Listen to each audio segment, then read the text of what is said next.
So I was about to cover my next PYQ decoded series means video, लेकिन उससे पहले मुझे एक क्वेश्चन देखने को मिला कल ही मेरे कमेंट सेक्शन में, that how to study for UPSC and JKS simultaneously.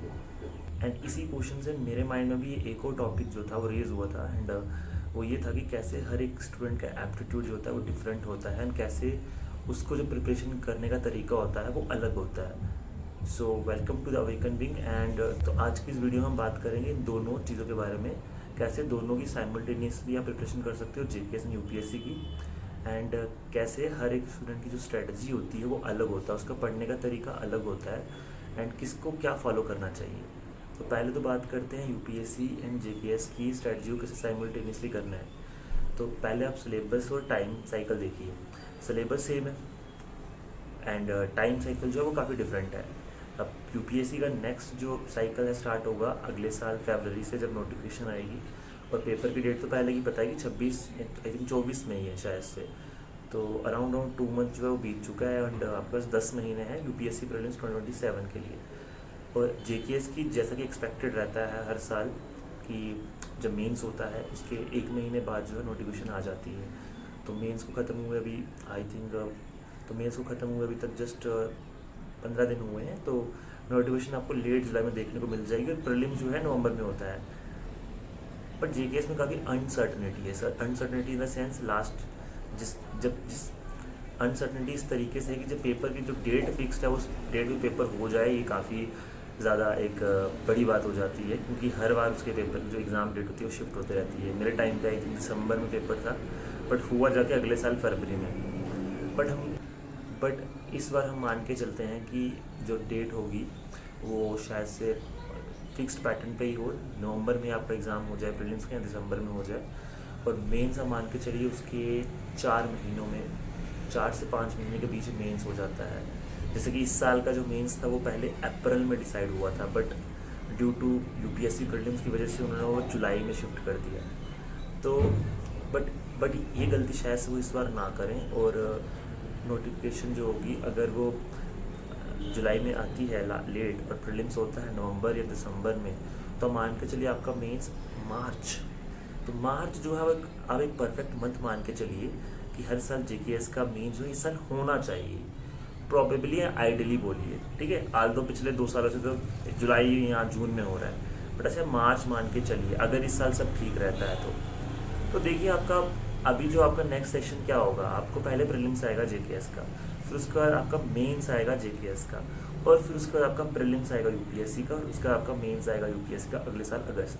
तो ये 4 आपके मंथ हम मान के चलिए, और कौन कौन सा मंथ है इस हिसाब से आपको अपनी स्ट्रेटजी को मोल्ड करना है। जैसा कि अभी जेकेएस का जो प्रीलिम्स है वो सबसे पहले आ रहा है, तो कहीं ना कहीं उसके प्रीलिम्स की तैयारी अच्छी खासी हो जानी चाहिए। बट इसका मतलब ये नहीं है कि जो फर्स्ट टाइम बिगिनर्स हैं वो मेंस की तैयारी छोड़ के सिर्फ प्रीलिम्स की तैयारी करें, बिकॉज फर्स्ट टाइम जो इस एग्ज़ाम को देने आता है कहीं ना कहीं उसने मेंस के बारे में इतनी स्टडी नहीं की होती है। अगर वो प्रीलिम्स क्लियर कर भी देगा तो क्या, मेंस में उसकी राइटिंग स्पीड नहीं है, आंसर राइटिंग अप्रोच बढ़िया नहीं है, सिलेबस कंप्लीट नहीं है, तो वो जस्ट मेंस लिख के आएगा, और एक अनकन्वेंशनल सा उसका एक्सपीरियंस रहे, तो वो जस्ट मेंस लिख के आ जाएगा, और जो उसका एक्सपीरियंस होगा वो काफ़ी ज़्यादा से डिसअपॉइंटिंग एक्सपीरियंस रहेगा। तो अगर आप अपने मेंस एक्सपीरियंस को अच्छा बनाना चाहते हो, जैसे कि मैंने अपने पहले मेंस एक्सपीरियंस को अच्छा बनाया था, तो मेंस की तैयारी जो होती है स्टार्ट कर देनी चाहिए साथ ही में। ये वेट नहीं करना चाहिए कि प्रीलिम्स की करते हैं 4 महीने तैयारी, जब प्रीलिम्स हो जाएगा तो मेंस की तैयारी करेंगे। ये एक अनरियलिस्टिक और एक अनलॉजिकल स्ट्रेटजी है, और इस स्ट्रेटजी को मैं बिल्कुल सपोर्ट नहीं करता हूँ। तो जिन्होंने एक बार या 2 बार प्रीलिम्स दे चुके हैं जेकेएस का, कहीं ना कहीं उनके लिए 3 मंथ भी एनफ है, उन्होंने पहले से तैयारी की हुई है, उनको जस्ट अपने नोट्स को रिवाइज किए हैं, किस करंट अफेयर्स का अपडेट करना है, कैसे करना है, कैसे करना है, किस तरीके से करना है, बात करेंगे नेक्स्ट वीडियोस में। बट अभी ये मान के चलिए आपका प्रीलिम्स जो है ठीक ठाक अच्छा खासा है, आपको जस्ट रिवाइज करना है, ब्रशअप करना है। तो अगर आपका प्रीलिम्स इस तरीके से तैयार है तो आप मेंस के ऊपर ध्यान दीजिए। मेंस के अगर सिलेबस कंप्लीट नहीं है तो इन मंथ्स में उनका सिलेबस कंप्लीट कीजिए। अगर मेंस दे चुके हो पिछली बार 1 या 2 बार, तो मेंस का करंट अफेयर्स वैल्यूएट करते रहिए इस मंथ तक। देखिए इस साल कितना मेंस का करंट अफेयर्स हो चुका है, इस साल क्या पेपर आया था 2025 में, और कोई अगर नेक्स्ट ईयर भी देना चाहता है तो वो अपने मेंस के ऑप्शनल को, जो भी आपका मेंस का जीएस वगैरह है, इन सबको करते रहिए आप साथ साथ में।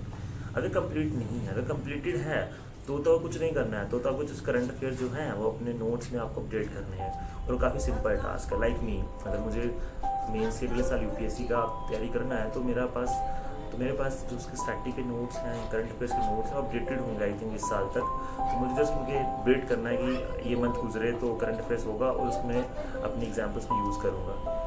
तो मेरा तो ये फेस क्रॉस हो चुका है कि जब एक आपकी कन्वेंशनल स्ट्रेटजी या प्रिपरेशन सीलिंग पे आप पहुंच जाते हो, बट जिनकी अभी ये सीलिंग नहीं पहुंची है उनके लिए मैं आपको अलग अलग अप्रोच बता रहा हूँ। तो यूपीएससी का जिसका प्रीलिम्स है, मैं सच कह रहा हूँ, प्रीलिम्स के लिए कोई ज़रूरत नहीं होती 1 साल पढ़ने की कि अगले साल 10 महीने बचे 10 महीने प्रीलिम्स को पढ़ते रहो। ऐसा कुछ नहीं करना है।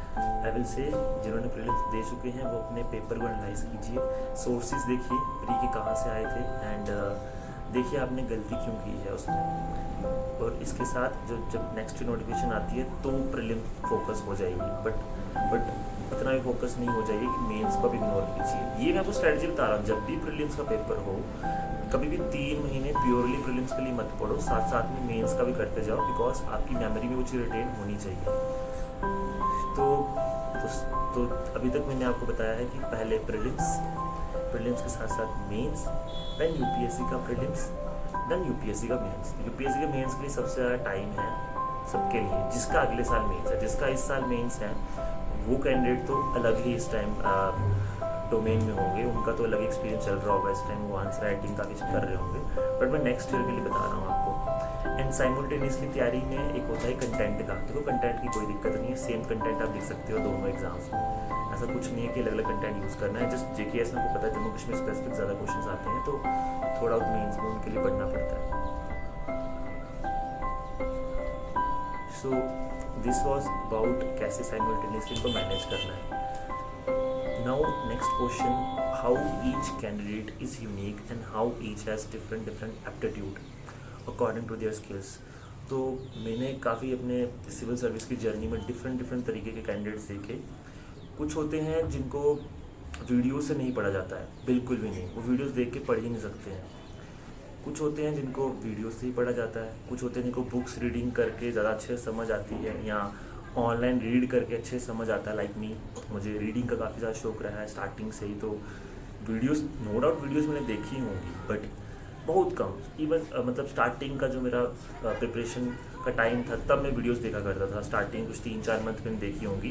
पहली बार जब मुझे टॉपिक से ऐसे गाइडेंस चाहिए होती है ना, तो मैक्सिमम लोगों को गाइडेंस चाहिए होती है, बट कुछ लोग 3-3 साल भी गाइडेंस लेते हैं, 3-3 साल कोचिंग जाते हैं, 3-3 साल वीडियोस अटेंड करते हैं, टीचर्स से सुनते नोट्स बनाते हैं, तो जाके उनकी तैयारी होती है।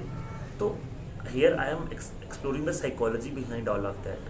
तो साइकोलॉजी है, हर एक स्टूडेंट की अपनी अपनी साइकोलॉजी है पढ़ने की। किसी को अकेले पढ़ना बहुत अच्छा लगता है, और किसी को लगता है कि जब वो अकेले पढ़ता है, अकेले बुक रीड करता है, अकेले खुद से नोट्स बनाता है, पीवाईक्यूज़ को देखता है, तो उसको कंफर्टेबल लगता है और वो उसी तरीके से पढ़ता है। तो उसके लिए जो स्ट्रैटेजी होगी, जैसे कि मेरी स्ट्रैटेजी रही है, जो कि मैंने बताई है सबको कि कैसे आपको सेल्फ में नोट्स बनाने हैं, कैसे पीवाईक्यू डिकोड करने हैं, no coaching, just online evaluation answer सा करवाना हो तो उसके लिए ज्वाइन किया है, तो वो मेरी तरीके से स्ट्रैटेजी फॉलो कर सकते हैं। But there are lot of other ways to do that. कुछ कैंडिडेट्स होते हैं जो बिल्कुल ही आप बोलो कि कम्प्लीटली वीडियो बेस्ड मैगजीन्स इनके थ्रू पढ़ना पसंद करते हैं, कि उनको करंट अफेयर्स खुद से पढ़ना पसंद नहीं है, तो वो एक मैगजीन परचेज कर लेते हैं और उससे जो है अपने नोट्स वैल्यूडेशन करते हैं और इसके थ्रू एग्ज़ाम भी क्लियर करते हैं। या फिर किसी का तरीका होता है कि फ्रेंड्स के साथ बैठ के पढ़ना, कोई उनको समझा दे तो उनको अच्छा लगता है। मतलब उनको वीडियोस भी नहीं चाहिए, उनको जस्ट चाहिए कोई साथ में हो उनके, और वो उनके साथ पढ़ाई करे बैठ के और उनको थोड़ा बहुत बताता रहे कि ऐसे पढ़ो वैसे पढ़ो, मेरे आंसर चेक कर लो। तो कुछ लोगों को इस तरीके से पढ़ना भी बेटर लगता है। तो मैं ये डिफरेंट वेज आपको इसलिए बता रहा हूँ कि आप अपने हिसाब से चूज़ कीजिए। कोई भी तरीका है सही तरीका है, जब तक आपका खुद का जो विजन में है वो एक्टिव है। If you are just imitating others, if you are just rotting down the things, या फिर आपको बिल्कुल अंडरस्टैंडिंग इतनी गहराई डेवलप नहीं हो रही है, तो कोई भी कोई भी आप अप्रोच अडॉप्ट कर लो तो वो गलत ही होगा। बट जब तक आपके जो है नोट्स आपको समझ आ रहे हैं, जब तक आपको अच्छे से समराइज कर पा रहे हैं चीज़ों को, आपको लग रहा है कि आप ग्रो कर रहे हो, आपको लग रहा है कि आप जो है आंसर लिख सकते हो, आप जो है PYQ सॉल्व कर सकते हो, ये सब अगर ग्रो हो रहा है तो आप सही स्ट्रैटेजी पे हो। इवन दो आपने इसमें से किसी भी स्ट्रैटेजी को चूज़ किया हो, ओके। तो पर्सनली बट मेरी तो बायसनेस रहती है उसी स्ट्रैटेजी को लेके, बट आई विल नॉट से कि आप भी उसको चूज़ करो कि आप खुद से हर चीज़ करो, है ना। मुझे तो आदत है खुद से हर चीज़ करने की। आज भी मुझे कहीं वीडियो दिख जाएगी करंट अफेयर्स की तो मैं उसको नहीं देखूंगा, मैं उस टॉपिक को गूगल पे सर्च करूंगा और फिर हर एक चीज़ को पढ़ता हूँ एंड देन मुझे लगता है, देन मुझे फुलफिलमेंट फील होती है, एक सेटिस्फेक्शन फील होती है। तो आपको कैसे सेटिस्फेक्शन फील होती है ये आपको जानना है, डिफरेंट अप्रोच को फॉलो करना है। बट आई विल से आप हर किसी की सुनो, देखो हर किसी की स्ट्रैटेजी को। मैंने भी अपने टाइम पे हर किसी की स्ट्रैटेजी देखी थी, चाहे मुझे जेन हो गया एथिक्स के लिए, या फिर जितनी भी टॉपर की आंसर कॉपीज थी अलग अलग पेपर्स की, हर किसी की देखी, या प्रीलिम्स के लिए मैंने हर किसी की स्ट्रैटेजीज देखी होंगी। बट एट द एंड जो अपनी सेल्फ स्ट्रैटेजी होती है वो हर किसी को दिखानी होती है। Toppers don't imitate others, toppers make their own way. तो इतने तरीके के लोग हैं इस दुनिया में, तो हर किसी का तो अपना तरीका होता ही है ना। तो जो आपका तरीका लास्ट में निखर के आता है उससे आप एग्ज़ाम क्लियर कर सकते हो। सो आई होप इस वीडियो के माध्यम से आपको थोड़ी बहुत तो अंडरस्टैंडिंग हुई होगी कि किस तरीके से आपको पढ़ना बेटर लगता है। क्या ग्रुप स्टडी बेटर लगती है, या आइसोलेशन में स्टडी बेटर लगती है, या फिर वीडियोज़ के थ्रू स्टडी बेटर लगती है, फिर कोचिंग जाके आपको अच्छा लगता है। It depends on you, it's your personal choice. But at the end आपको जो है इस एग्ज़ाम में खुद के विजन में से, खुद के इंटेलेक्ट से ही इस एग्ज़ाम को क्लियर करना है। So that's for today. From tomorrow I will start the PYQ decodation of geography for mains. तो साथ चलते रहें एंड कल की वीडियो का वेट करें। धन्यवाद।